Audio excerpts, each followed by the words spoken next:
Assalamualaikum warahmatullahi wabarakatuh. Waalaikumsalam warahmatullahi wabarakatuh. Waalaikumsalam warahmatullahi wabarakatuh. Kita mulai saja ya perkuliahan kita dengan baca basmalah. Bismillahirrahmanirrahim. Bismillahirrahmanirrahim. Baik, kita melanjutkan lagi pertemuan bahan rujukan umum dan khusus ini ya di pertemuan yang ke-11 dengan mengambil subjudul bahan rujukan Islam ya. Itu sudah Bapak kasihkan di e-learningnya, nanti bisa di-download ya. Kita akan diskusikan bersama. Kemudian kita akan menelusur nanti ya, kalau ada sempat waktu kita akan menelusur sumber-sumber rujukan Islam yang berbahasa Arab mungkin ya, dari Maktabak Samilah yang mungkin sudah bisa dicari secara online di internet melalui laman website ya Maktabak Samilah. Tapi sebelum itu kita akan coba perbincangkan dari konsepnya ya terkait dengan bahan rujukan yang Islam ini. Nah, kita di perpustakaan kan ada mengenal dua bahan rujukan ya. Kalau jenis bahan rujukan dari awal kita sudah tahu ada 3 ya kalau bahan rujukannya. Tapi untuk khusus yang jenis kepustaka literatur atau kepustakaan ya, nanti kan ada yang sumber bahan rujukan asing, sumber termasuklah Islam ya. Nanti mungkin yang bahan rujukan asing kita akan coba kaji di minggu depan ya. Tapi yang untuk ini kita khusus yang bahan rujukan Islam. Tetapi secara umum kita di perpustakaan itu dikelompokkan menjadi dua ya. Ada bahan yang umum, yang bahasa Indonesia, itu juga ada yang Islam ya. Dan itu kita bisa telusuri di kelas ya, di DC kita ya. Karena kalau di perpustakaan biasanya tempat untuk mencari buku ya, di rak itu sudah dikelompokkan menjadi dua tempat ya. Ada yang keislaman, ada yang bahan rujukan umum, walaupun di dalam umum nanti dipecah lagi menjadi 10 ya. Kalau kita lihat di DW Decimal Classification itu ada 10 ya, dari 00, 100, 200, 300, 400, 500, 600 sampai 900 ya. Nah, itu juga nanti coba kita akan ingatkan kembali ya rujukan untuk yang klasifikasinya di DC-nya ini, walaupun sudah diajarkan di mata kuliah klasifikasi ya. Nah, nanti coba kita akan tanya kembali itu sampai di mana masih ingatannya tentang bahan rujukan klasifikasi, pengklasifikasian sebelum kita masuk di benar-benar bahan rujukan umum, yang bahan rujukan yang tentang yang keislaman. Karena nanti di Islam juga dikelompokkan ya. Tapi kita memang tidak membahas DDC-nya, tapi nanti kita merujuk ke khusus bahan-bahan rujukan Islam itu apa saja ya yang kita dapat kita ketahui dari perpustakaan, bahkan kita dapat ya tahu pengelompokannya ya. Orang-orang pustakawan sudah tahu ini Islam dibagi juga ada hampir mirip seperti klasifikasi yang Islamnya, yang umumnya ada 9 Islam juga, tapi dikelompokkan 2X nanti ya, 2X 0 sampai 2X 9. Jadi 10 juga. Tapi kalau yang terbaru itu 2X itu dirubah menjadi 297 ya, 297.001 terus sampai 9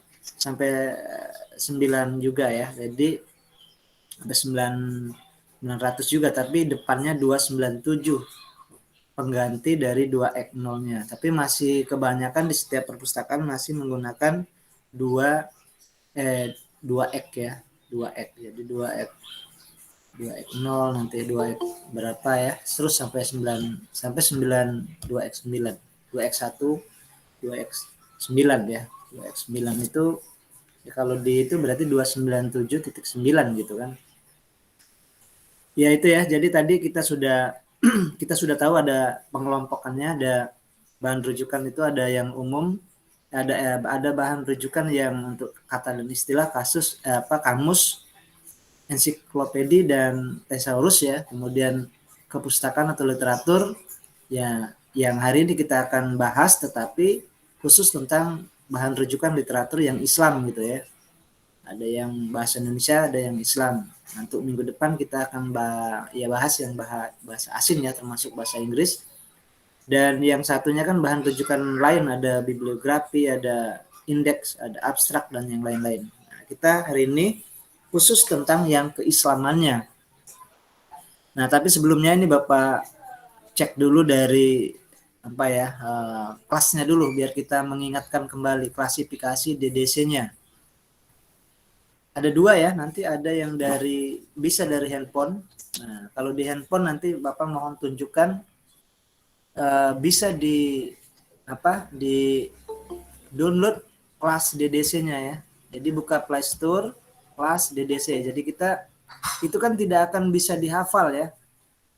Bukan karena banyak ya, tapi yang wajib, yang harus kita hafal minimal yang kelas utama ya. Kelas utama kalau bisa ada subnya lagi yang 10, berarti kan 00 harus hafal. Kalau kita mengingat kembali 00 itu kan umum ya. 100 filsafat dan psikologi, 200 agama. Nah, nanti kita masuk di 200 yang Islam itu ya.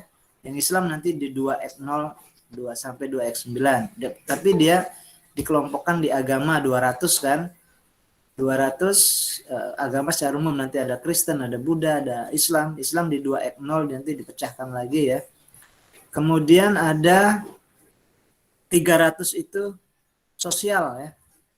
300 ilmu sosial, 400 bahasa, 500 itu IPA ya, IPA dan matematik. 600 itu teknologi dan ilmu terapan. 700 itu kesenian dan olahraga ya. 800 kesusastraan, 900 bibliografi, sejarah dan biografi. Nah, sejarah dan biografi itu kalau dari Bapak juga kadang-kadang banyak yang lupa antara 600 sama 700 itu ya. 600 teknologi dan terapan, 700 bahasa dan olahraga ya. Kesenian dan olahraga. Kalau bahasa 400. Nah, itu kadang berputar-putar. Tapi dengan seperti itu kita kalau anak-anak ilmu perpustakaan, kalau ngelihat satu buku itu sudah tahu kita ini kelasnya berapa gitu. Melihat buku pendidikan. Nah, pendidikan ini kalau itu sosial ya. Sosial tapi 371 dikelompokkan. Nah, kalau semua pendidikan di 371. Kalau melihat di kelasnya ya, karena di situ tidak ada pendidikan masuk di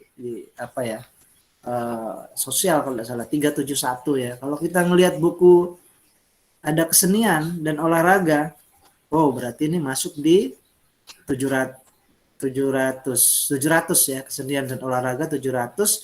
Nanti di dalamnya dipecah olahraga apa nih, olahraga kesenian misalnya sastra, kesenian musik dan nanti semuanya di 700 itu. Nah, itu kita sudah bisa mengelompokkannya dan itu sudah baku di seluruh Indonesia ya. Nanti tinggal yang dari bahasa Inggris bahasa yang agama Islamnya. Nah, yang akan hari ini kita bahas. Agama Islam pun nanti dibagi lagi 10 lagi tuh, ada 00 Islam secara umum nanti ya. 100 Al-Qur'an. 200 hadis. Nah, 300 nanti ada yang fikih, ada yang akhlak tasawuf, ada filsafat Islamnya, ada sampai sejarah dan bibliografi Islam 900. Nah, itu juga harus dihafal minimal kelas utamanya saja ya. Nanti kalau dipecah lagi kita akan banyak ya, akan menemukan banyak ini tidak akan bisa hafal ya, karena 200.1, 2, 3 terus sampai kalau dijadikan buku kan DDC dulu kita belajar klasifikasi hampir sampai satu buku ya, bahkan ada berjilid-jilid sampai ada yang bahasa Inggris lagi ada 9 jilid karena seluruh buku-buku ya, seluruh pengelompokan buku kita tulis. Nanti kesepakatan bersama kalau misalnya sejarah masuk di 900. Tapi sejarah sejarah nanti dipecah lagi, ada biografinya juga ya, ada sejarah dan lain-lain nanti dipecah di situ. Nah, itu perlu kita pelajari ya. Karena itu memang ilmu kita, ilmu perpustakaan dan wajib ya. Klasifikasi DDC itu kitabnya orang perpustakaan ya. Harus di tangan kita, itu harus hafal ya, minimal yang kelas besarnya saja ya. Kita jangan sampai kalau kita tugas di perpustakaan mau cari buku apa Pak? Olahraga, buku-buku olahraga. Nah, kita sudah tahu pasti di 700 misalnya. Baik, akan Bapak cek dulu ya klasifikasinya. Nah, sekarang buku klasifikasi pengelompokan itu kan tidak lagi pakai buku ya, tapi sudah pakai aplikasi di handphone. Ini Bapak cek handphone dulu deh. Handphone dulu sampai dapat klasifikasinya. Baru nanti ke komputernya. Nah, baru kita masuk di sumber-sumber Islamnya. Jadi biar bisa pengelompokannya dulu itu ya, baru kita nanti masuk cari sumber-sumber apanya ya. Kita akan bicarakan secara konsepnya. Nah, sekarang ini Bapak kita lihat ya, sampai berhasil dapatkan DDC. Jadi kalau kita dimanapun kita sudah coba menghafalnya sudah bisa, bahkan ya kita sudah di HP ya, sudah di handphone ya ininya. Coba ini Azila ya, Azila Istanti sudah punya belum DW desimal klasifikasinya di handphonenya? Belum. Nah, coba screen share aja, kita akan langsung dapatkan ya, kita akan download, kemudian kita akan lihat yang sumber Islam itu dari 2X itu apa saja gitu. Azila coba screen share. Sebentar, Pak.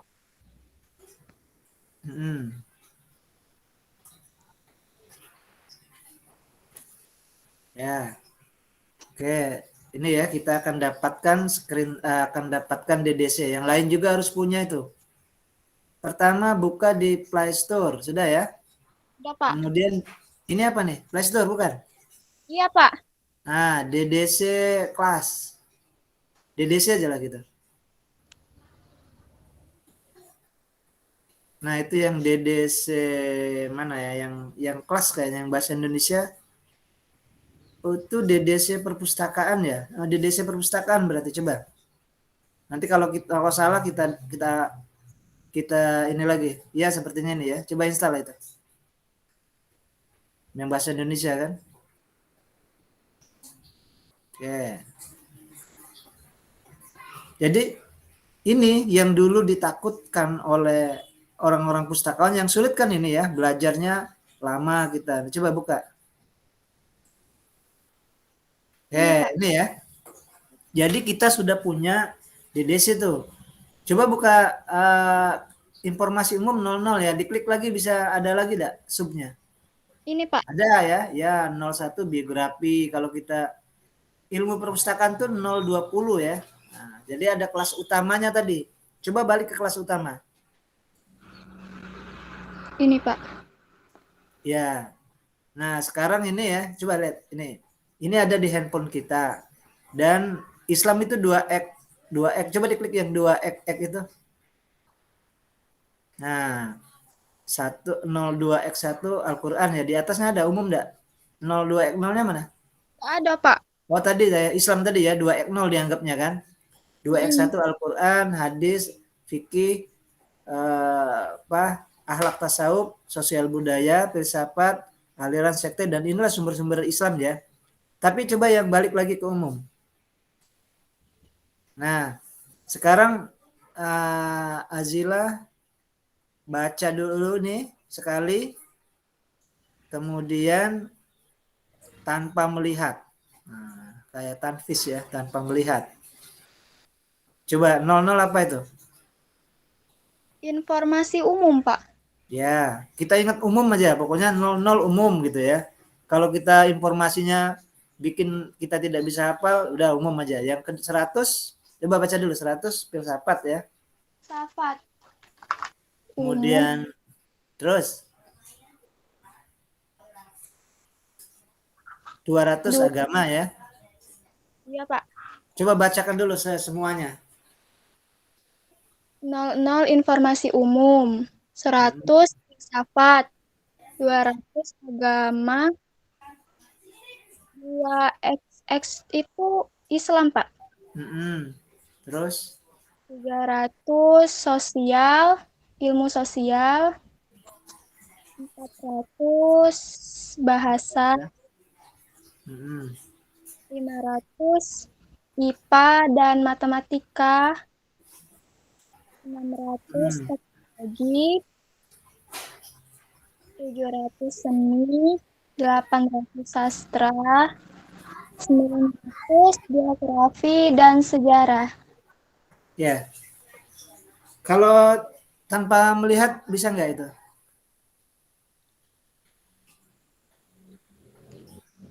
Bisa apa nggak kira-kira? Ingat nggak? Yang lain juga harus ini ya. Coba di download itu yang di DC perpustakaan itu yang ini yang ada tuh yang bahas yang lebih bahasa Inggris gabungan DDC kelas itu bahasa Inggris sama bahasa Arab. Minimal kita yang bahasa Inggris bahasa Indonesia. Ya, minimal ini yang kita yang Indonesia ya. Jadi kalau kita ada buku tentang teknologi ya masuk 600. Nah, nanti kan diklik lagi coba yang 600 itu. Klik 600. Nah, 600 ada lagi ya, 600 teknologi, 700 ilmu 610 kalau semua ilmu kedokteran masuk ke situ ya. Kalau ada buku-buku tentang kedokteran. Oke, 690 bangunan itu ya. Pabrik-pabrik. Nah, sudah jadi kita sudah ada yang baku yang bisa dikelompokkan. Oke, ini dari handphone kita anggap sudah tahu ya. Nanti di dua Islamnya sudah ada. Satu lagi ya sebelum kita masuk di khusus di Islamnya. Oke nih, makasih nih Azila. Oke, sudah ada ya itu DDC-nya. Nah, sekarang kita akan lihat di komputernya. Komputer juga harus ada karena ini kalau kerja di perpustakaan nanti inilah yang paling itu ya, paling penting ya. Karena kita pasti suruh ngolah buku kan. Baru masukkan ke otomasinya atau ke manualnya terserah. Yang penting kelas ini sudah ada ya, bahkan sekarang ada di handphone. Nah, ini memudahkan kita kerja di perpustakaan itu kan. Nah, kemudian kalau bisa dihafal yang kelas utamanya. Syukur-syukur di kelas utama tuh ada yang dibagi lagi di sub ya. Misalnya 210, 230 pokoknya kalau kita di perpustakaan raknya cuman satu, berarti kan dipecah jadi 10 ya, disekat-sekat jadi 10. Nah, berarti 00, 10, 200, 300, 100, 200, 300 sampai 9 sampai 10. Berarti kan ada 10 ya. Tapi kalau rak kita punya 10, nah berarti kan per kelas itu 100, 200 nanti dibagi 10 lagi, 210, 220, 230 gitu aja dulu kan. Berarti 10 rak. Nah, itu ada dibagi 10 berarti ada 100 sekat ya, 100 ini apa. Jadi kalau kita pesan raknya di bagian tukang pembuat rak itu, Pak, tolong disekat ini lemarinya karena 10 saja gitu kan. 10 sekat gitu kan.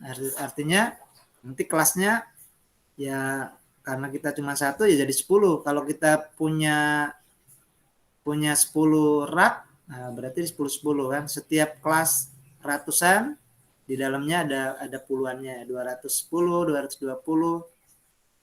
Nah, kalau bisa yang 210, 220 itu dihafal juga kan. Tapi minimal yang 10 tadi ya. Oke, sekarang yang ini dulu yang komputernya. Ini Ini aneh awal ya, nanti baru kita masuk ke konsep-konsep tentang bahan rujukan Islam. Yang pakai komputer siapa? Tarisa pakai komputer enggak? Pakai HP, Pak. HP. Siapa yang pakai komputer? Ada yang pakai komputer enggak?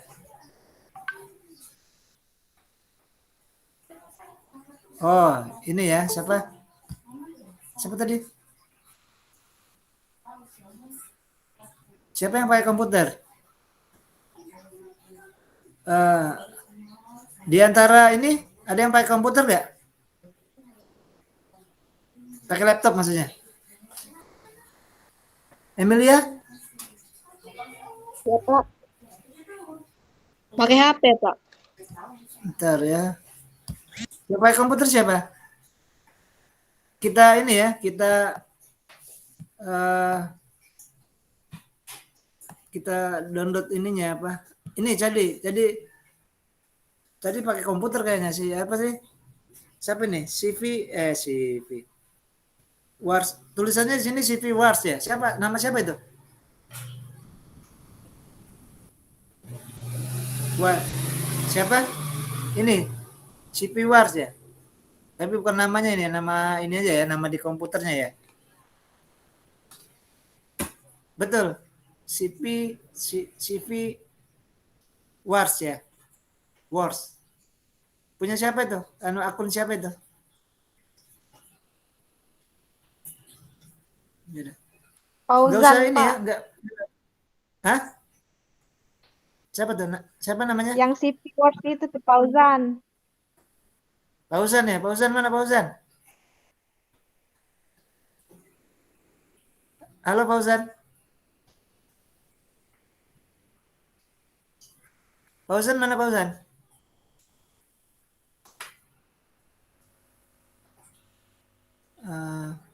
Enggak, ini cuma untuk contoh saja. Kemudian kita akan lihat ambil yang kelas itu dan bahkan nanti di komputernya langsung ada di DC-nya kan. Kalau tidak ada nanti Bapak kirim dari ini saja, dari WA ya. Nanti tinggal di download terus kita buka di internetnya. Bentar ya, ini Bapak kirim. Ayo, taruh screen share dulu yang pakai ini, pakai komputer, satu orang. Ini Bapak kirim kirim ininya apa? Kirim aplikasi atau langsung di download sebenarnya dapat itu ya. Ya CV Wars anu tadi Fauzan. Ya, Fauzan.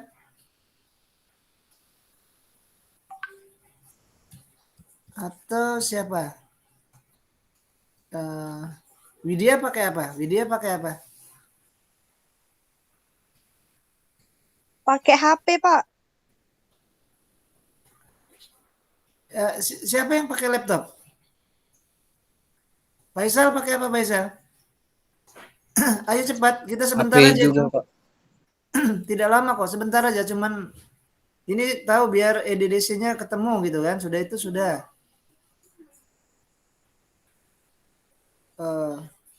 Pausan tadi mana Pausan? Tidak masuk ya? Ini apa Bapak outkan aja dari sini?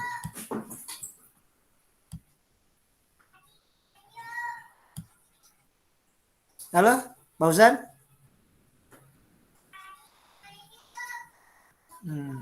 Ada yang ini apa? Ini Bapak kirim ke grup itunya ya. Filenya ya.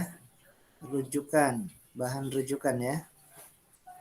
Bahan rujukan ini Bapak kirim, ini file bisa diunduh dari apa? Nah itu di grup sudah Bapak kirim. Nah kalau yang ada laptopnya tinggal di download, kemudian kita buka. Ayo siapa nih Mas? Nggak ada yang pakai laptop nih satu kelas? Nggak ada ya?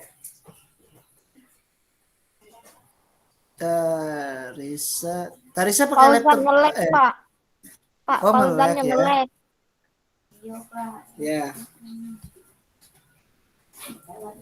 Eh, selain dari situ nggak ada yang pakai. Tidak ada Pak sepertinya. Nah, pakai laptop semua ya. Sudah. Kalau begitu itu sudah Bapak kirim ke grup ya. Nanti bisa di-download untuk di internet, untuk di laptop. Kalau begitu berarti ini Bapak sharekan saja contoh yang sudah di-download di internet ya. Ini bentuk yang sudah di-download di internet itu seperti ini ya. Nanti kalau kita download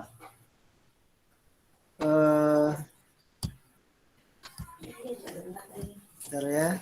Ini ini kalau udah kelihatan ini ya. Oke, ini ya. Ini kalau sudah di-download, ini nanti muncul seperti ini. EDDC gambarnya tanda tanya gini ya. Kalau kita klik seperti ini, itu kan kalau klik aja download DDC di internet. Ini muncul ya? Ada ya? Ada, Pak. Ya. Nah, nanti kalau di laptop itu yang sudah Bapak kirim tuh nanti kalau dibuka saja nanti yang gambar tanda tanyanya itu diekstrak dulu ke yang itu kan bentuk RAR ya, diekstrak dulu nanti jadi seperti ini. Ini ada kelas umum 0 ya, kelas umum 100 filosofi filsafat ya dan psikologi, 200 agama, 300 sosial, 400 bahasa, 500 ilmu alam, matematik, ini ya, terus sampai geografi. Nanti kan di dalamnya ada lagi ya, 900, 500. Nah, ini agama yang ini. Ada agama berarti di 2X ya. Nah, ini 2X 0 sampai ini semua sumber yang Islam ya. Semua sumber yang Islam. 2X 0 tentang Islam umum, Al-Quran, hadis, terus ini. Nah, ini cara nyari satu persatu ya. Tapi kalau misalnya kita kalau kita mau ada ketemu bukunya, tidak harus dari sini juga ya. Langsung aja dari search, dari pencarian ini ya. Ini ada search, pencarian. Misalnya buku kita ini dibeli di perpustakaan, judulnya kesenian, buku kesenian gitu ya. Kesenian tradisional, misalnya kan. Tradisional. Nah, ini masuk kelasnya berapa gitu ya. Tinggal enter saja. Nah, ini ada ya. Ini klik seni musik. Masuknya di seni musik. Nah, nanti lihat yang tradisional mana ya. Nah, ini. Kesenian rakyat. Seni musik rakyat. Tradisional ini ya. Kesenian. Musik tradisional. Berarti kan nanti kelasnya 781.62. Kayak gitu aja ya. Karena ada kalimat tradisionalnya. Kalau disebutkan jenis musik apa ya, musik pop misalnya kan. Di sini aja musik pop, bukunya misalnya musik pop. Ada nggak dia? Ini apa ya? Musik ya. Musik pop. Musik semua yang musik-musiknya ada ya. Oh, pop saja berarti kalau gitu. Pop. Ada enggak? Nah, ini ada ya kesenian musik. Nah, biasanya ada kalimat yang ini ya. Berarti musik pop. Nah, kalau kita ketemu buku musik pop berarti kan 781.63. Ini kelasnya ya. Nah, itu jadi kita mempermudah kita kerja di perpustakaan sekarang seperti itu ya, sudah ada kelas DDC-nya. Oke, kalau misalnya kita Al-Quran, hadis ya, hadis. Nah, sudah hadis itu pasti di ini ya. Nah, ini di 2X. Hadis apa misalnya kan? Hadis Qudsi misalnya kan. Ada nggak kira-kira ya? Oh, tidak ada ya. Tidak, mungkin tidak mengenal nih. Hadis ya Muslim ya, Bukhari Muslim ada ini ya, Muslim ini ya. Nanti kalimatnya ini ya, ini ada ya, ini yang nah jadi seperti itu ya. Oke, ini Bapak pikir sudah ya Bapak anggap untuk yang ini karena ini aplikasi ya, tanpa kita belajar, yang penting tahu klik itunya sudah ketemu. Nah, artinya kita ketika mencari sumber-sumber Islam juga ya, berarti lari di 2x gitu ya, di 2x. Kemudian kita orang-orang perpustakaan sebenarnya ya tidak harus apa ya, kita mungkin tidak tahu bahasa Arab, tidak tahu bahasa Inggris, tapi yang kita tahu adalah metode mencarinya. Nah, itu kan tugas kita ya. Tugas kita orang pustakawan itu menghantarkan para pemustaka untuk mendapatkan sumber informasi, sumber rujukan ya, menghantarkan ya. Apa kita dengan istilah apa ya, banyak slogan-slogan perpustakaan adalah sumber ilmu, sumber pengetahuan ya, sumber semuanya, dan pustakawan adalah kuncinya. Bukan berarti pustakawan ya memang benar sih Pak, megang kuncinya pustakawan itu, bukan itu ya, tapi pustakawan bisa mencari orang-orang yang ada di dalamnya, itu bisa memberikan apa ya, memberikan petunjuk, memberikan arahan, memberikan panduan ataupun pedoman-pedoman. Bahkan pustakawannya sendiri mampu memberikan apa ya, menunjukkan ya, menghantarkan ke para pemustaka itu untuk mendapatkan sumber informasi yang ditemukan, sebagaimana slogannya bahwa perpustakaan adalah sumber dari pengetahuan ya, sumber informasi. Nah, kita menghantarkan, dan itu tugas mulia ya. Kita membuat orang memenuhi keinginan orang. Itu kalau kita sadari, pustakawan itu sebenarnya tugas yang mulia ya, tugas mulia. Kalau Anda jadi seorang pustakawan, kalau kita benar-benar melaksanakan itu ya, itu salah satu amal ibadah kita ya. Jadi amal yang secara apa ya, ibadah sosial, dan juga itu kan masuk dalam penilaian apa ya, penilaian amal kita untuk memberikan kemudahan kepada orang lain. Baik ya, sekarang kita masuk ke konsep yang kita terkait dengan sumber rujukan Islam ini ya. Kita akan lihat dari konsep-konsep sebenarnya apa sih pengertiannya gitu, terus apa manfaatnya, kelebihannya. Nanti kita akan bahas bersama ya. Kalau tadi hanya Bapak mengulang kembali saja kemampuan kita untuk mengelompokkan sumber-sumber rujukan yang sudah baku, yang sudah ada ditetapkan oleh aturan dan para pendahulu ya, yang mengembangkan ilmu perpustakaan. Nah, di sini kita akan coba diskusi bersama terkait dengan sumber Islam itu. Bentar ya, Bapak buka dulu ininya apa, materinya di e-learning ya. Ini Bapak cari mengajar bahan rujukan pertemuan yang ke-11 ya. Oke, bahan rujukan Islam. Oke. Ini ya, bahan rujukan Islam. Sebentar, ini Bapak belum download. Oke, ini sudah. Oke, ini ya, pengertian bahan rujukan Islam ya. Jadi bahan rujukan Islam adalah, ini Bapak ambil di salah satu, ada bahasan skripsi ya, skripsi mahasiswa ini. Tapi tidak apa-apa, ini sebagai apa, pemantik saja ya. Nanti kita pengembangannya kita sendiri mencari di sumber-sumber yang lain. Jadi bahan rujukan Islam adalah sebagaimana halnya bahan rujukan umum ya, yang dapat dijadikan bahan atau rujukan dalam mencari jawaban suatu pernyataan atau informasi yang ditelusur, dan nuansa subjeknya lebih kepada informasi keislaman. Nah, jadi gitu ya. Jadi kita garis bawahi di situ, sumber rujukan Islam adalah sumber yang subjeknya terkait dengan kajian Islam. Nah, itu aja ya.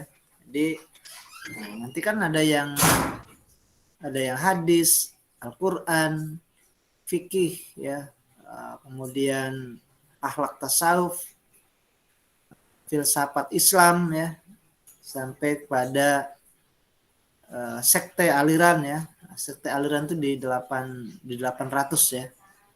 700-nya itu filsafat Islam. Jadi kebalikan, kalau di umum filsafat itu 100, kalau di Islam dia 700.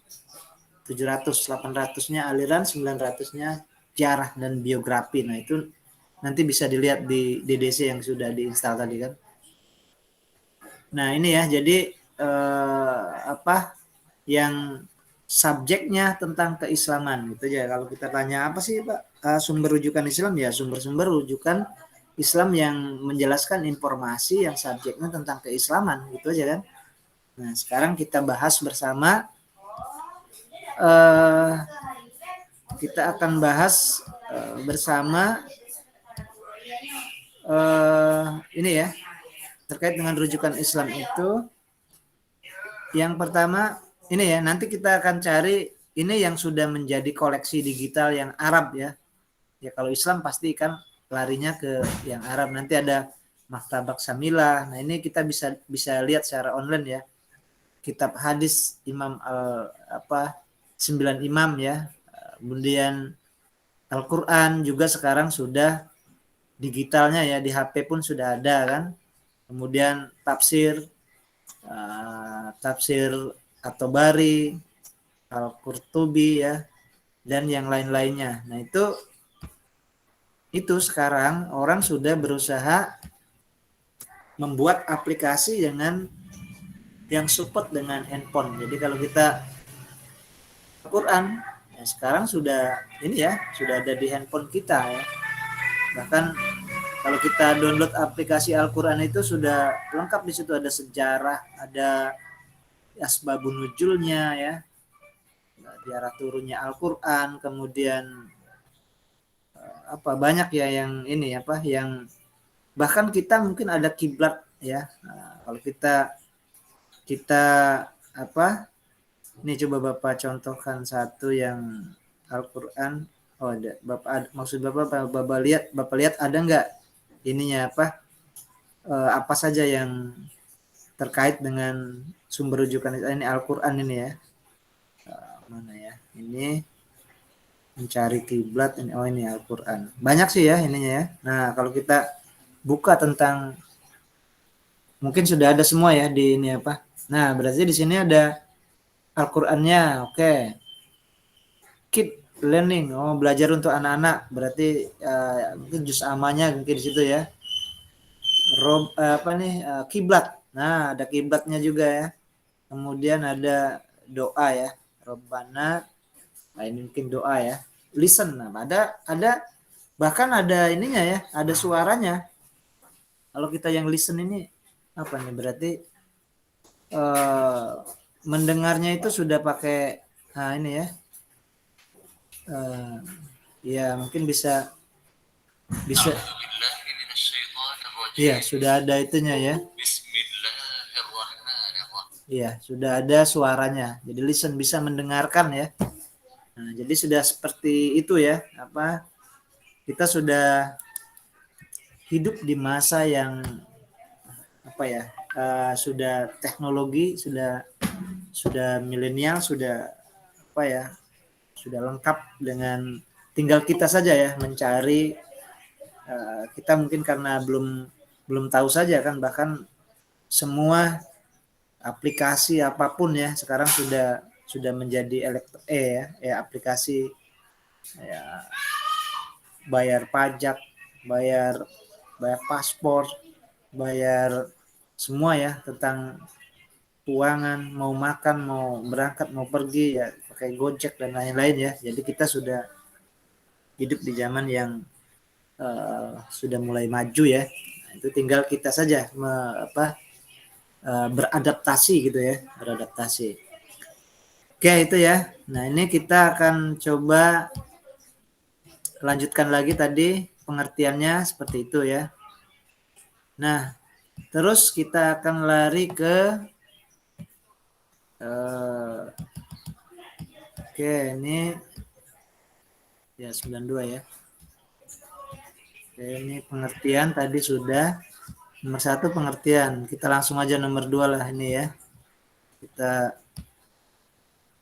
nomor 2 ini ada kelebihan dan kekurangan rujukan Islam. Oke. Kelebihan dan kekurangan rujukan Islam. Oke, ini kita akan coba diskusi saja. Kalau yang ini ya, kita bareng-bareng mengkajinya. Oke, dari Emilia dulu coba. Emilia. Ya, Pak. Ya, kita coba screen share yang tadi ya, di-download dulu. Kita akan bersama-sama mengupas kelebihan dan kekurangan sumber rujukan Islam ya. Sumber-sumber rujukan Islam, kelebihannya apa dan kekurangannya apa. Coba silahkan di screen share dulu. Nah, bentar, Pak. Ya. Nanti itu kan kelebihannya ada 5 ya. Berarti kita 5 orang yang memberikan pendapat terkait dengan kelebihannya dulu nih ya. Oke, silakan Emilia. Ya. Sudah di-download ya? Belum, Pak. Nah, coba dibuka e-learning-nya. Belum deh, Pak. E-learning dulu. Yang materi tadi kan, Pak? Ya, materi tadi aja. Ya sudah, Pak. Materi sudah ya? Oke. Coba bisa di landscape ya. Biar full ya. Ya. Nah, yang kelebihan dan kekurangan pengertian sudah tadi ya. Nah, ini oke, sudah ya. Tadi presentasinya memang 50 tadi ya. Tapi tidak apa-apa lah, kebaca itu ya. Bisa dibesarin lagi mungkin kan. Oke, kelebihannya nomor 1 coba. Emilia bacakan. Yang ini kan, Pak, kelebihan. Ya, nomor 1-nya ya. Kelebihan 1, koleksi lebih terjaga kerapian susunannya di rak karena hanya petugas perpustakaan yang mengambil. 2, Ya. 1 aja dulu itu. Kita bahas yang 1 ya. Jadi di situ dikatakan bahwa kelebihan ya, ini entah kelebihan apa kekurangan, ya kelebihannya berarti ya. Mengapa apa nih? Yang khusus untuk yang bagian rujukan Islam di situ dikatakan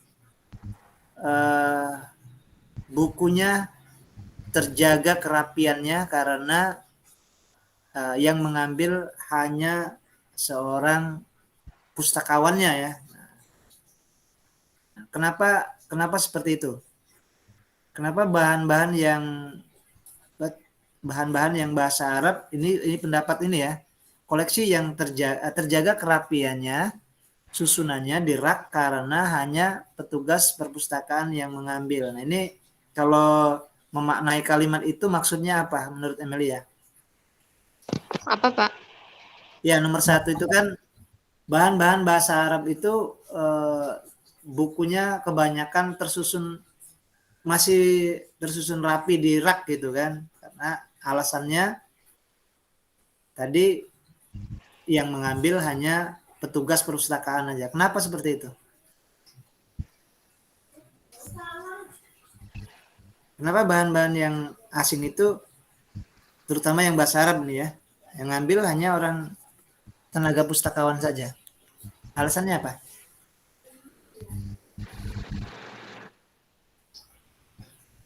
Alasannya Gimana?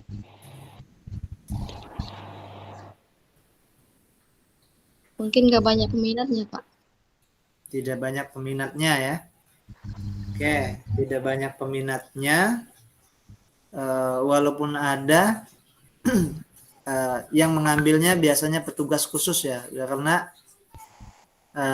seperti yang di UIN kita ini, kalau di Bapak dulu kan sebelum ke dosen di perpustakaan itu memang kita ambil waktu itu masih, kalau yang Bapak kemarin tenaga mahasiswa sih sebenarnya masih ada juga yang sudah selesai udah tamat tapi dia memang bisa bahasa Arab gitu kan. Akhirnya untuk yang koleksi yang bahasa Arab dia yang memegang ya untuk referen misalnya, koleksi-koleksi yang bahasa Arab. Jadi kalau ada orang meminta dia yang nunjukkan gitu kan.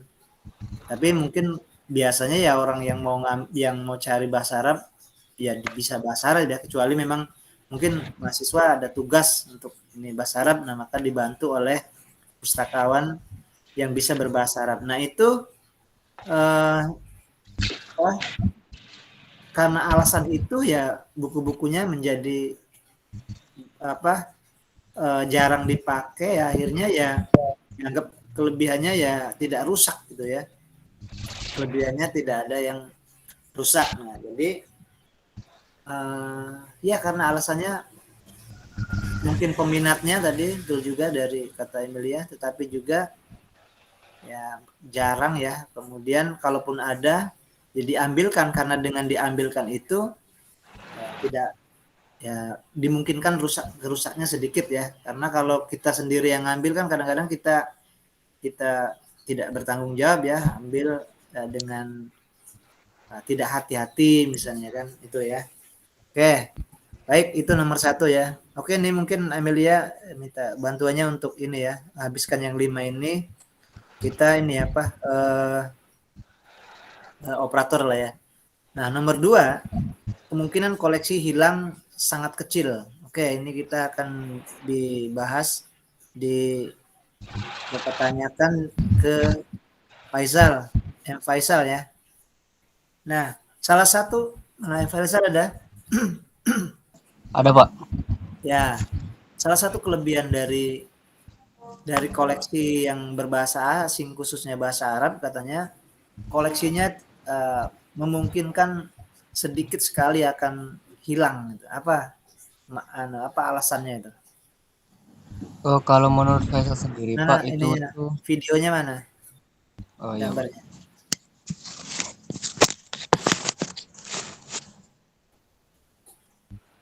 Nah, alasannya apa? Nah, kalau menurut saya sendiri, Pak, itu tuh karena masuk ke poin nomor 1 lagi, Pak. Itu karena bukunya itu diambil oleh pustakawan sendiri, bukan dari pengunjung perpustakaan. Jadi nggak sembarangan diambil-ambil aja gitu, Pak. Ya, baik ya.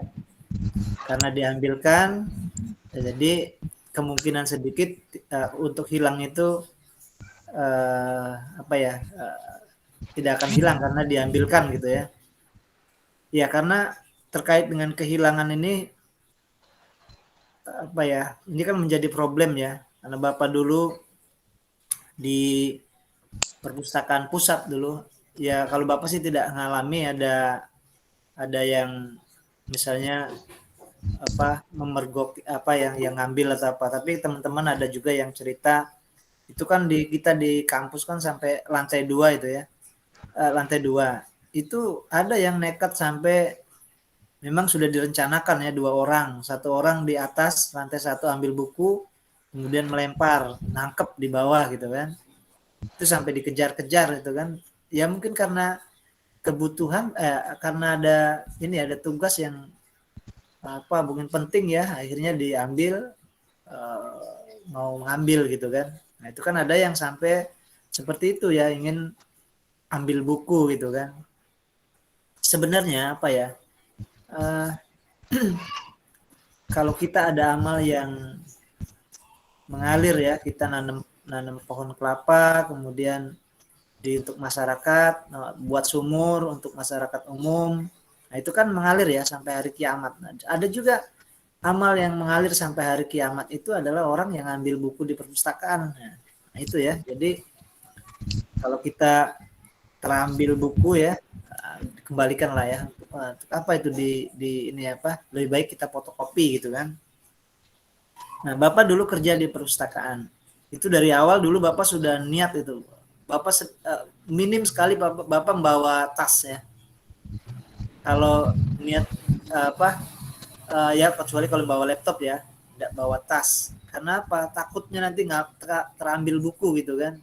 Niat yang macam-macam. Jadi kalau dulu masih pustakawan, udahlah berangkat. Kalau tidak perlu sekali, nggak usah bawa tas gitu kan. Kalau teman-teman ya kawan-kawan yang ada yang apa ya, kalau Bapak main di rumahnya ternyata di rumahnya banyak buku ya, kemudian disimpan, nah, ternyata buku-buku yang diambil dari perpustakaan, nah itu kan apa ya, menumpuk dosa ya. Harusnya dibaca oleh orang lain, disimpan di rumah kita jadi pajangan, karena kita pegawai pustakawan dianggap hebat, ada buku-bukunya di rumah, justru malah nyimpen dosa ya, nyimpen apa itu, mengalir sampai seterusnya. Jadi kalau misalnya ada tersimpan di rumah, terambil dari dulu, ya kembalikan saja ya. Kalaupun malu mengembalikannya, masukkan amplop, tulis saja dari hamba Allah gitu kan. Tuhan lebih tahu ya. Nah, masukkan aja, dikirain orang sumbangan padahal kita membalikan buku misalnya. Nah, itu ya. Apa ya? Itu harus ditanamkan kita orang pustakawan ya, pustakawannya ya. Kalau tenaga pustakawannya mentalnya seperti itu ya, habis buku-buku di perpustakaan kita ya. Tiap hari satu ya. Habis buku kita. Karena ya kuncinya di kita, pegang di kita gitu kan. Pulang-pulang bawa tas tidak akan mungkin ada orang mau meriksa ya. Nah, kita pegawainya. Jadi dari situ mental kita sudah harus niatkan kalau di perpustakaan tuh ya jangan sampai ya ngambil walaupun ini fotokopi saja ya, kembalikan lagi gitu kan. Ya apa ya, itu ada juga orang yang memang ya kalau kita lihat kasus-kasus di perpustakaan itu apa ya istilahnya vandalisme ya. Kalau vandalisme memang perusakan secara besar-besaran, tapi ini tergolong juga vandalisme di perpustakaan gitu kan. Akhirnya dia hanya iseng saja ya, sobek buku, buang buku, ambil buku padahal bukunya tidak dibaca gitu kan. Ada memang mentalnya ya, mental seperti itu kan. Kalau kemarin kan Bapak ini ya di Jogja meneliti di UII ya, Universitas Islam Indonesia Yogyakarta, di UIN Sunan Kalijaga, sama di di Universitas Muhammadiyah. Itu kan tiga-tiganya perguruan tinggi Islam ya, terkait dengan apa ya pendisiplinan keamanan. Nah, itu salah satunya adalah yaitu tadi di pencurian, di vandalisme itu ya. Jadi dia sudah pakai security guard, pakai apa ya, kamera dan tapi masih aja bahkan kalau di UIN Sunan Kalijaga sudah pakai RFID ya. Buku kita itu ada chipnya ya. Nah, sudah chipnya itu kadang-kadang dia ambil kemudian dibuang di toilet gitu kan. Ya namanya anak-anak ini ya, apa ada yang iseng kan, padahal chipnya untuk apa coba kan, gunanya tidak ada ya, tapi dia ya mungkin ambil bukunya ya, chipnya dibuang di toilet, bukunya terus bawa keluar. Bahkan itu ada yang ketangkep ya, proses di kepolisian, tapi ya karena dianggap mahasiswa masih dilepaskan juga ya. Tapi ada yang sampai ketangkep yang ngambil itu apa chip dari buku itu ya. Nah kalau sekarang yang 3M ya, di UIN kita sudah pakai yang 3M itu. Kalau dulu kan kalau kita ada buku ya, buku kayak gini, kemudian kalau yang mungkin di perpustakaan daerah masih dia pakai besi ya, di sini taruh besi di dalamnya, kemudian di lem, akhirnya ada besinya itu sebagai pengaman ya, biar tidak terjadi pencurian. Ya masih ya, kalau kelihatan, kalau ada dilihat dibaca, wah ini ada besinya, sobek aja besinya, nah sudah bisa hilang ya. Tapi yang 3M itu dia sudah pakai double tip ya, seperti double tip persis ya. Jadi kita ada satu ini ya double tip, kemudian kita tempelkan di sini, dibuka dulu sebelahnya, tempelkan di sini. Nah kemudian ditarik lagi, dibuka, nah baru dilipat di kertas sebelahnya, ditekan dari sini ya, tekan. Nah sudah itu hilang ininya, lemnya itu. Dan tidak kelihatan. Nah itu mahasiswa atau para pemustaka tidak bisa lagi mau menyobek ya. Tidak tahu di halaman berapa. Kami juga misalnya tenaga pustakawan punya kesepakatan ditaruh di halaman berapa, misalnya halaman 17. Nah, kalau halaman 17-nya disobek, nah itu baru bisa tidak bunyi alarmnya. Nah, itu sudah seperti itu ya.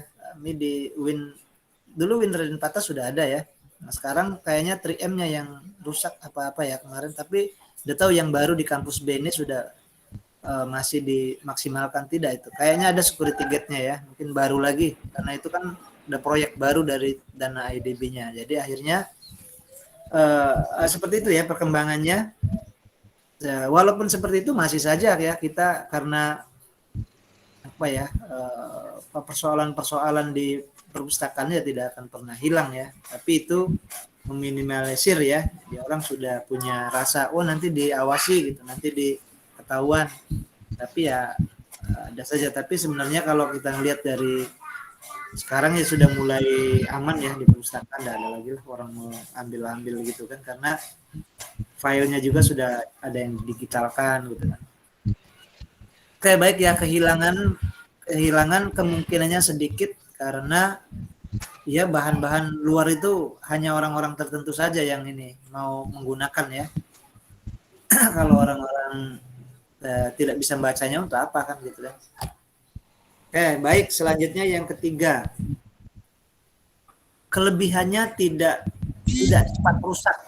Nah, kelebihannya tidak cepat rusak. Eka Wulandari. Kenapa yang bahan-bahan apa buku asing buku bahasa Arab ini tidak mudah rusak katanya? Gimana tuh? Apa? Ya Pak Eka. Ya. Salah satu kelebihan dari buku-buku bahasa Arab, kelebihannya tidak mudah rusak kan? Oh, suaranya kok gema ya? Kenapa itu? Ini apa? Volumenya kalau ya? Iya Pak, volumenya. Ini Pak apa? Di dalam ruangan Pak bergema ini Pak. Bergema ya? Iya, bentar Pak Eka buka pintu ya. Ya. Kalau tidak bergema lagi deh Pak. Atau mungkin volumenya 75% aja, jangan 100% ya. Masih kuat. Nah, ini sudah tidak lagi ya? Nah, masih bergema tidak Pak? Tidak. Nah, ya. Mana? Kameranya mana? Iya Pak, bentar. Oke.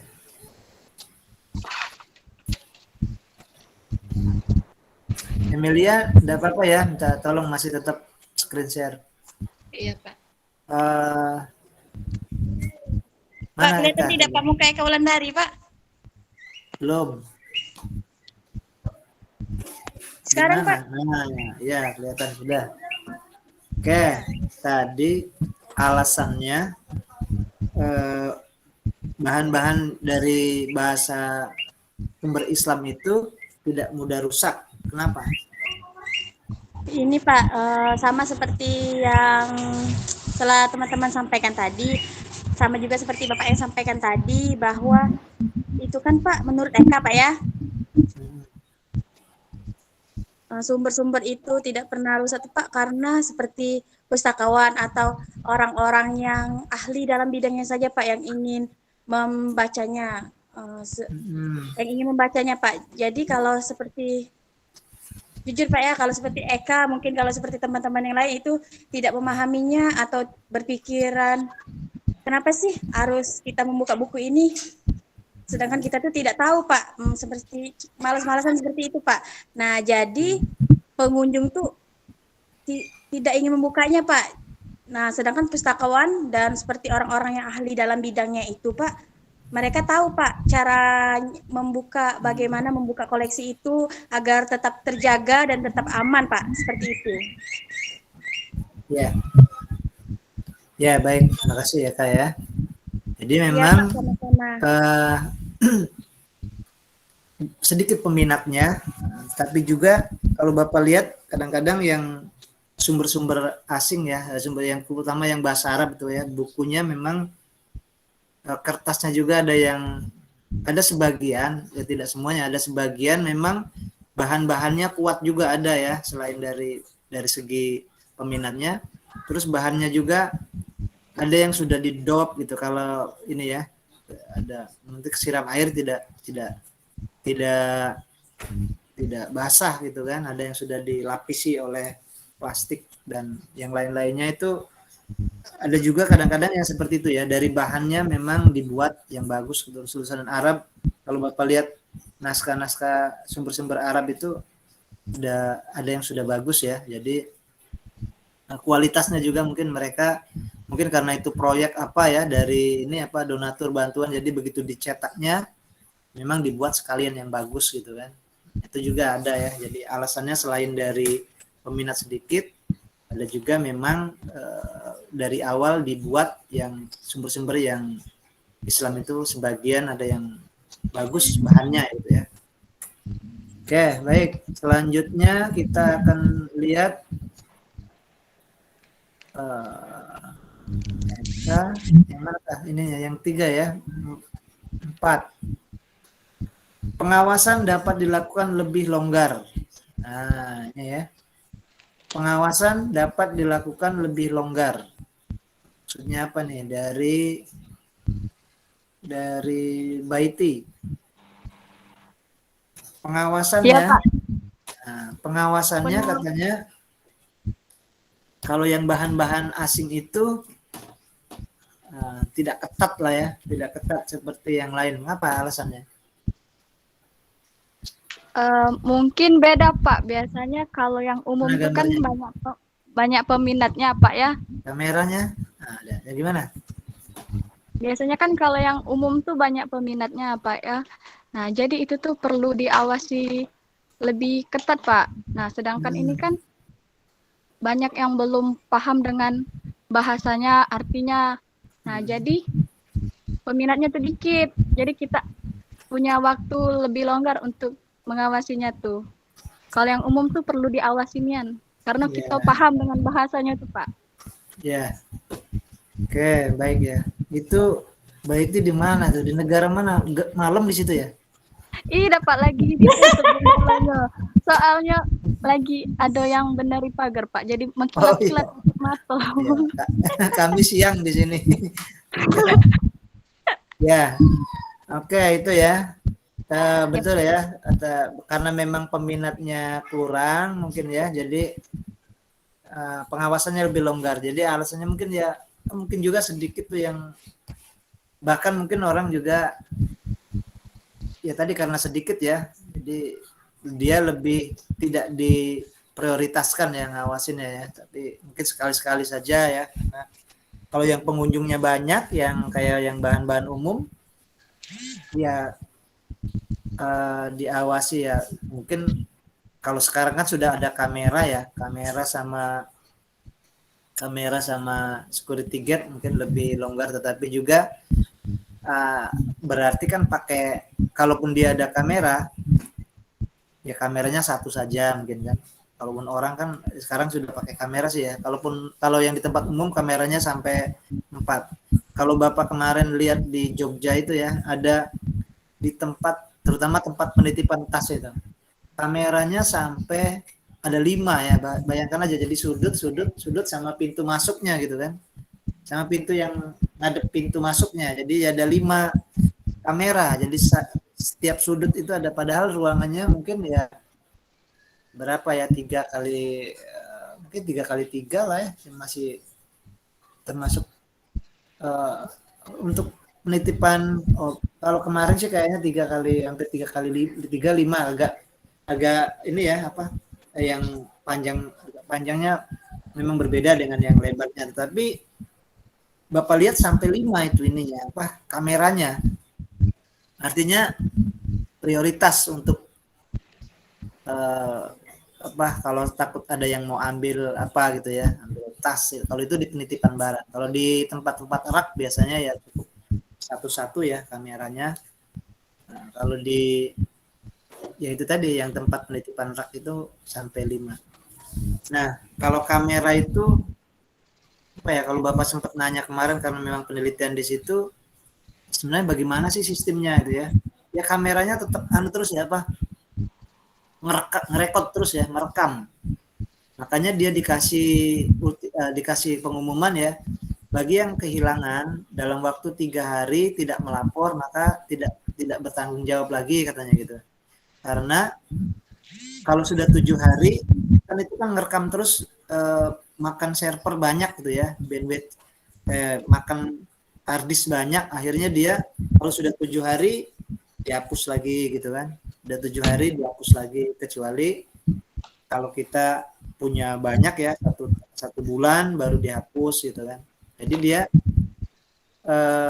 itu dikasih pengumuman 7 hari harus melapor di 3 hari gitu kan, 4 hari jadi masih bisa dicari gitu kan. Kalau ada yang kehilangan, ada yang dicuri atau yang apa ya.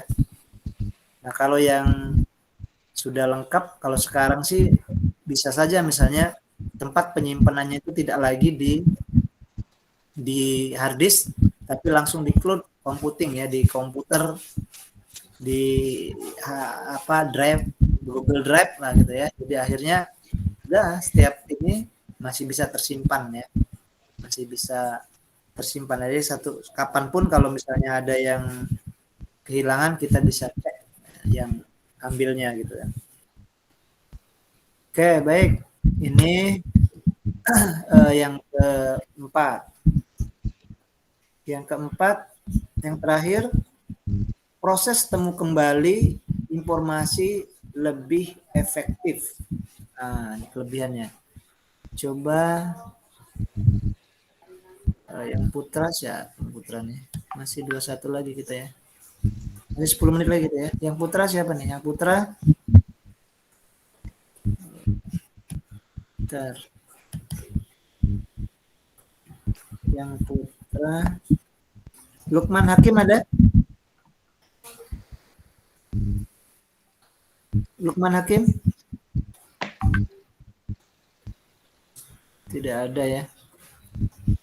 Lukman Hakim jadi di mana dia? Apa salah ruang apa dia? Lukman Hakim ada? Oh, Jaka Samudra ya, Jaka Samudra. Jaka ada Jaka?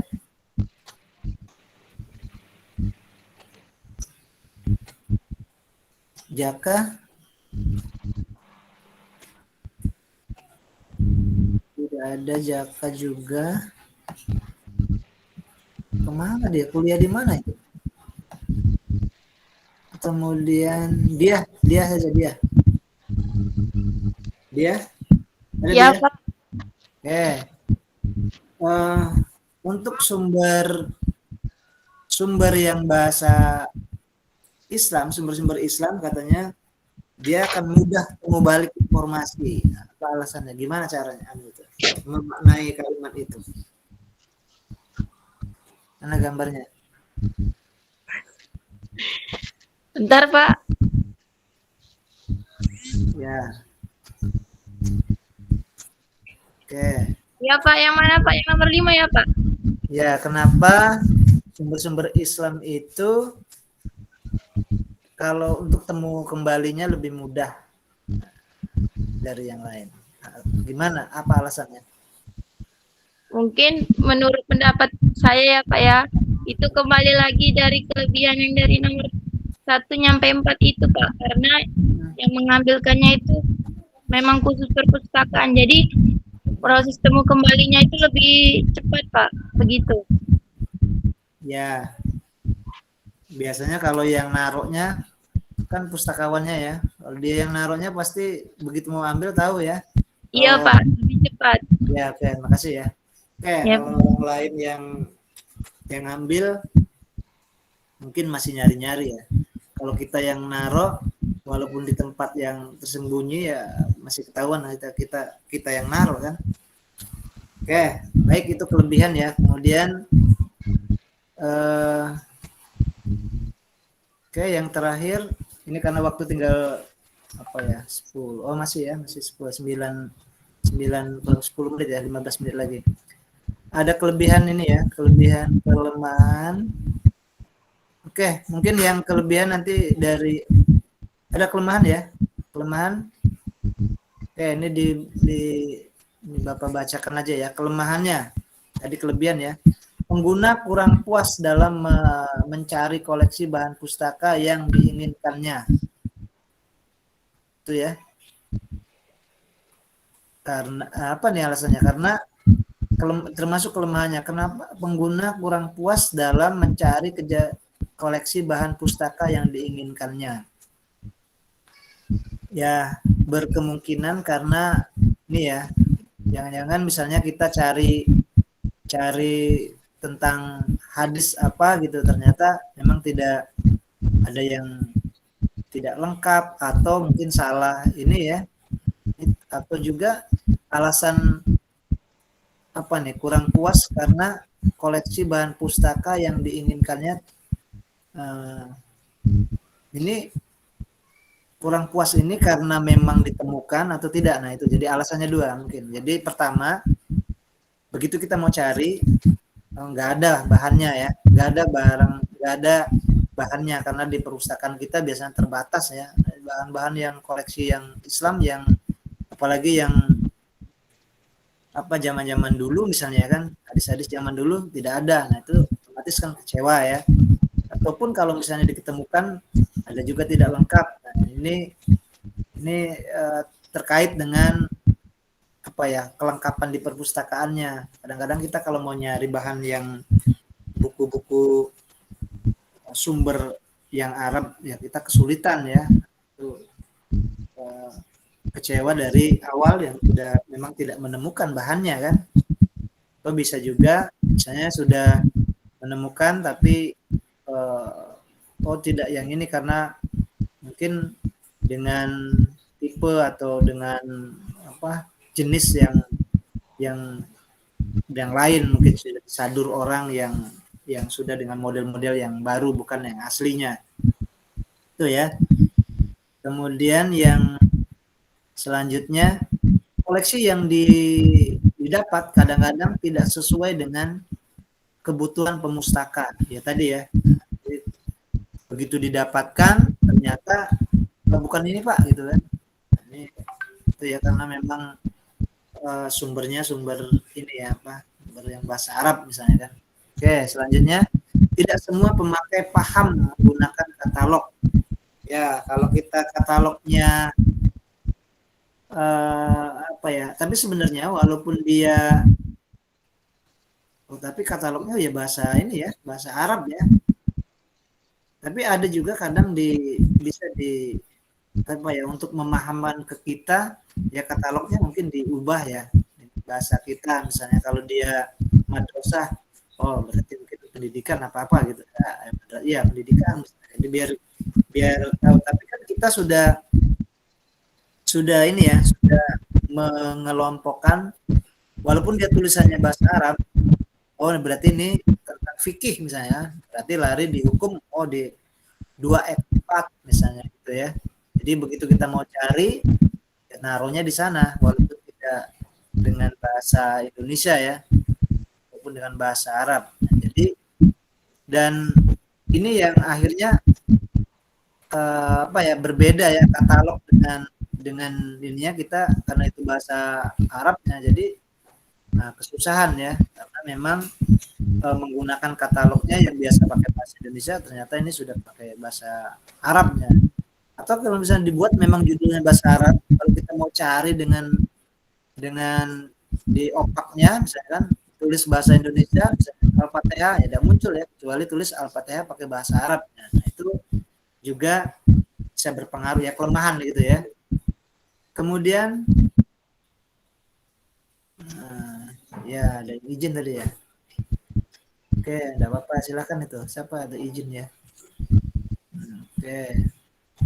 Izin toilet ya. Oke. Kemudian tidak semua koleksi dapat didaya gunakan. Ya, digunakan ya. Jadi hanya kadang-kadang koleksi bahasa Arab hanya pajangan saja ya, tidak digunakan gitu kan. Ya bukan tidak digunakan, bukan karena dia tidak berguna, karena memang yang digunakannya sedikit ya. Ya itu ya. Kemudian yang terakhir di situ ada petugas lebih sibuk. Nah, ini ya. Karena memang ini ya, karena memang diambilkan oleh kita, akhirnya ya kita sibuk ya. Begitu ada yang mau cari bahan ini, kita yang cari. Belum tentu ketemu, balik lagi, nanti belum tentu sesuai dengan yang dia butuhkan, bolak-balik, akhirnya kita yang sibuk gitu ya. Sebenarnya kalau sekarang sudah apa ya, mungkin pakai metode-metode tertentu, pakai aplikasi ya, akhirnya kita mungkin petugas lebih tidak disibukkan dengan bolak-balik, kalau sudah pasti ada baru kita ambil gitu kan. Oke, baik itu Emilia ya, terima kasih ya screen share-nya ya. Mungkin silakan ditutup Bapak. Ini selanjutnya biar nanti kita lihat dari screen share yang Bapak ini ya, Bapak cek, Bapak dari sini aja. Oke. Nah, itu ya. Jadi kelebihan dan kekurangan dari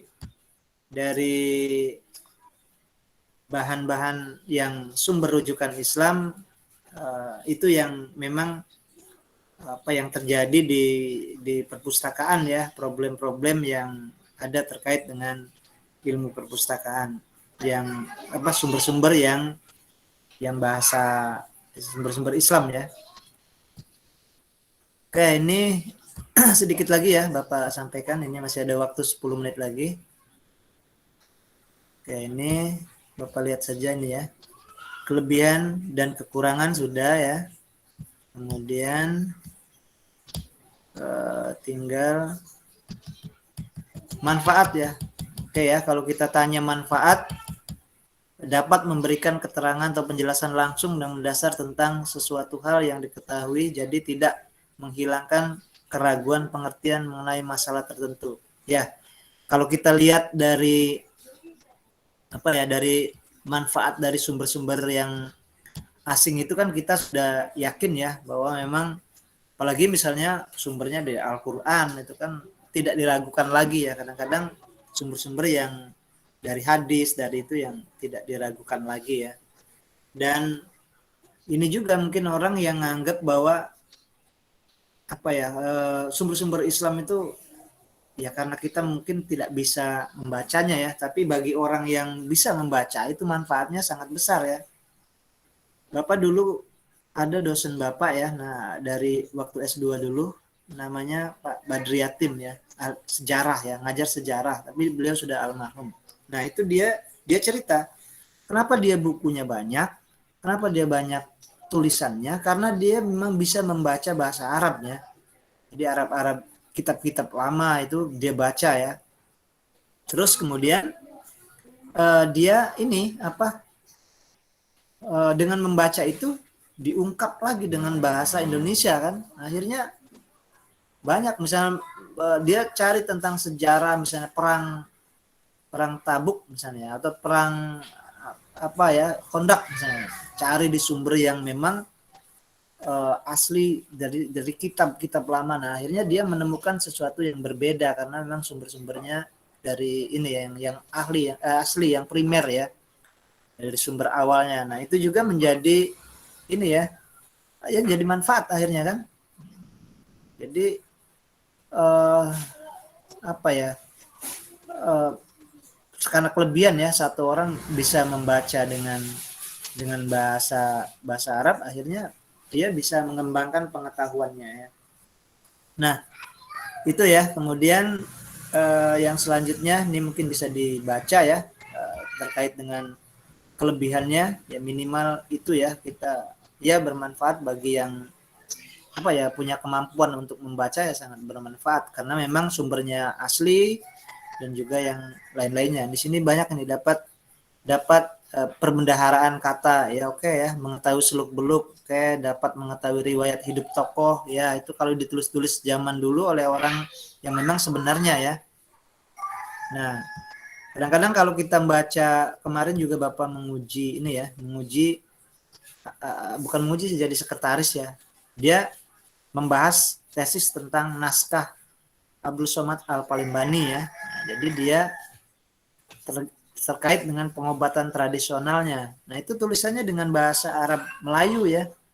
Nah itu kalau dia diceritakan situ bagaimana cara pengobatan, mengobati sakit kepala, mengobati pilek ya, mengobati sakit demam, itu pakai bahasa Arab ya, nanti ada tulisan jahe katanya gitu kan, ada kunyit, ada apa, pokoknya di situ ada tulisannya. Nah itu kan kita bisa ungkap lagi, bisa kembangkan lagi ya untuk di zaman sekarang, dan perbedaan-perbedaan kata atau apa ya, pengetahuan yang orang dulu tulis karena memang pakai bahasa itu ya, dulu mungkin bahasa Indonesia masih ini ya, jadi dia tulis pakai bahasa yang populer pada waktu, bahasa Arab Melayu, ya akhirnya pakai bahasa itu dan dibaca oleh kita, terus kita bisa dikembangkan lagi. Oke, selanjutnya kayak bahwa pikir itu ya, manfaatnya bisa dibaca ya, bagi pustakawan rujukan merupakan sarana penting membantu pengguna jika memerlukan informasi ya. Itu ini ya. Ya, kalau pustakawan kan memang tugasnya untuk bisa menghantarkan ya. Oke.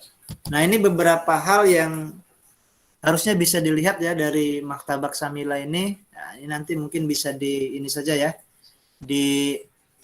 Pada saat minggu depan kita akan belajar tentang bahan rujukan Islam asing ya, karena Islam juga kan masuk ini ya. Nanti bisa di situlah kita akan dikombin saja, nanti ini yang bahasa Arab, ini bahasa Inggris, ini bahasa Prancis, baca ini nanti di sumber rujukan yang asing ya. Nanti ini karena kita sudah jam 9, tapi itu sebagai clue-nya ya tadi Maktabak Samila ya. Nanti kita bisa cari di pertemuan yang akan datang di sumber rujukan asing ya. Nanti kita bareng-bareng coba kembangkan ya. Tapi untuk hari ini saya pikir kita sudah cukup ini ya. Tapi ini Bapak minta satu orang nanya ya. Nah, ini walaupun nanti tidak bisa dijawab ya, bisa kita diskusi bersama terkait dengan sumber bahan rujukan asing ini. Coba dari Alia belum tadi ya, walaupun sudah Bapak suruh screen share, mungkin kayaknya belum ya. Alia ada, Alia? Tanya apa saja, satu kemudian kita tutup ya. Alia ada? Alia? Kalau Alia ada? Iya Pak, Alia siapa? Oh, Alia ada berapa? Alia Nur Azizah. Oh, ada 2 ya? Aliza, Alia. Mana gambarnya? Alia. Coba silakan nanya apa saja. Suruh nanya kan gampang. Mau kemana Pak? Itu kan nanya juga ya. Atau jam berapa Pak? Ini nanya ya. Saya tahu nanya apa saja. Silakan. Terkait dengan sumber rujukan Islam ini. Tentang DDC, tentang apa, silakan. Ada. Sudah lapar belum Pak? Itu kan nanya ya. Yang penting nanya ya. Ada 1 orang nanya nih. Apa? Pertanyaan tentang apa?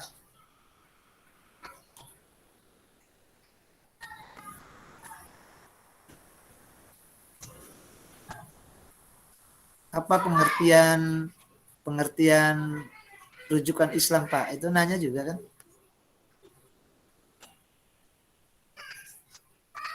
Ayo Alia.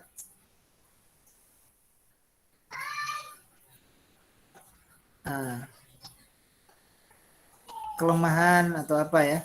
Kan di antara yang kelemahan itu atau gimana? Ya silakan. Manfaat dari rujukan Islam. Suaranya? Manfaat Memang segitu. Manfaat rujukan Islam. Gimana? Alia mau tanya dari apa maksud dari manfaat rujukan Islam? Oh iya. Baik, makasih ya. Apa maksud manfaat dari rujukan Islam? Ya, baik.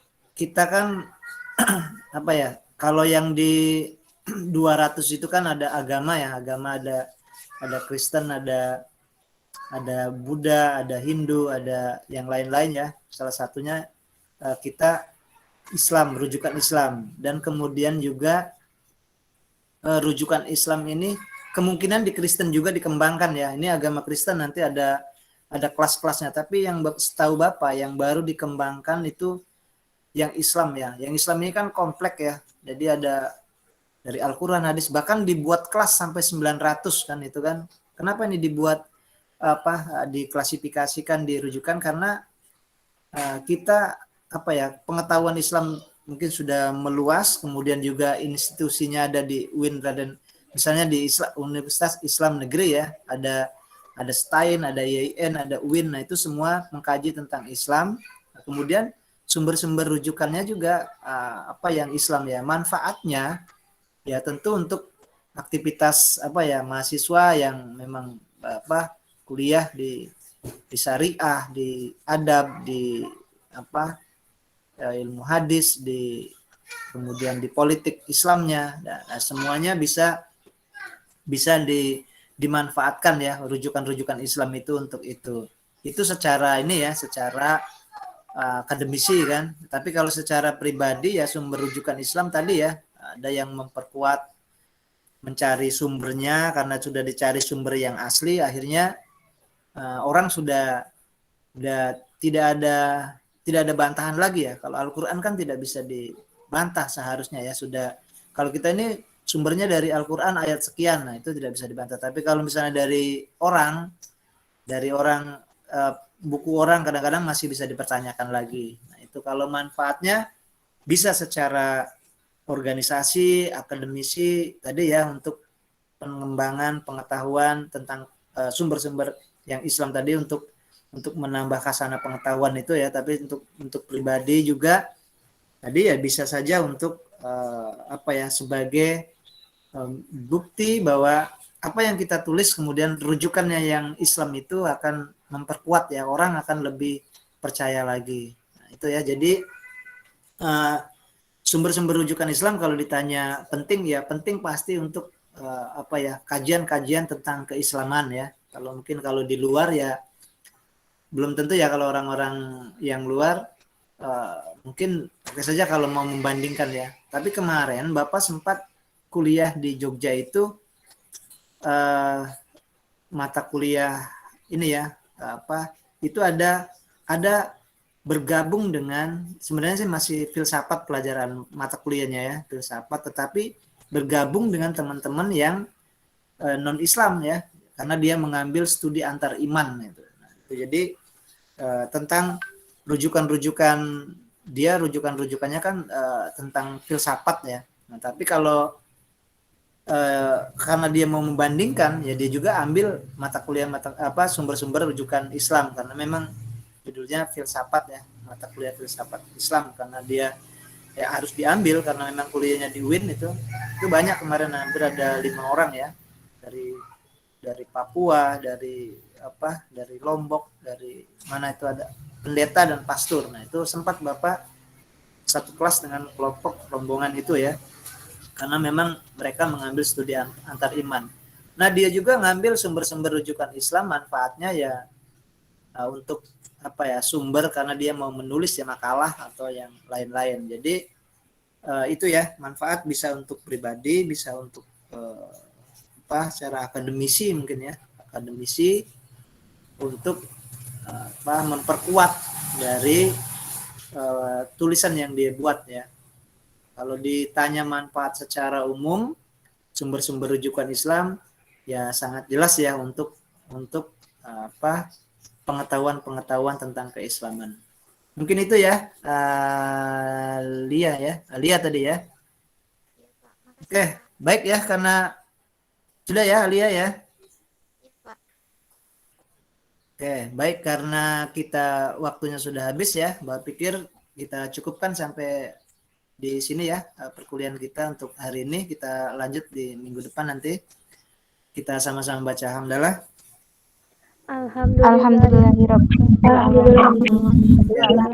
Akhiri, wabillahi taufiq wal hidayah. Wassalamualaikum warahmatullahi wabarakatuh. Waalaikumsalam warahmatullahi wabarakatuh. Jangan lupa presensi ya, ini ada yang jangan lupa presensi ya. Iya Pak, sudah, terima kasih.